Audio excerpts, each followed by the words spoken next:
Finally Volkswagen ఏమియోది part 2 అనమాట. ఇది injectors అనేది పంప్ హౌస్ నుంచి రెడీ అయిపోయి వచ్చేసాయి. ఇంజెక్టర్ సెకండ్ ప్రాబ్లమ్ ఉండేది, సో మనం రీప్లేస్ చేసేకి డిసైడ్ చేసామన్నమాట. మొత్తం ఫిట్టింగ్ అయినాక ప్రోగ్రామింగ్ అనేది ఉంటుంది. దీని తర్వాత మనము ఎయిర్ అవుట్ చేసి స్టార్ట్ చేసి చూసుకుందాం ఒకసారి. స్టార్టింగ్ అయితే చాలా అద్భుతంగా అయిపోయింది, ఎటువంటి మనకి వైబ్రేషన్స్ అనేది లేదు.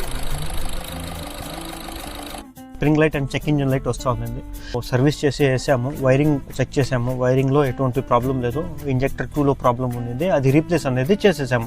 రీప్లేస్ చేసి కోడింగ్ అనేది చేయాలి, ఇంపార్టెంట్ అనమాట. ఈ విధంగా ఉంటుంది కోడింగ్, ఏదైతే మనకి ఇంజెక్టర్లో వస్తుందో ఆ కోడింగ్ అనేది చేసాము. ఇప్పుడు చూడండి, వెహికల్ నేను స్టార్ట్ చేశాను.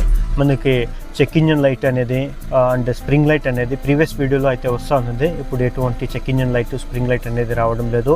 అండ్ నేను యాక్సిలరేషన్ ఇస్తే కూడా మనకి చూడండి ఫుల్ యాక్సిలరేషన్ అనేది వస్తుంది. వోక్స్‌వ్యాగన్కి వెంటోకి 2.5 రావాలంటే 2500 RPM. ప్రీవియస్ వీడియోలో అయితే ఓన్లీ 2000 RPM వరకే వస్తుంది. అండ్ ఇంజిన్ స్మూత్నెస్ కానీ చాలా ఉందన్నమాట.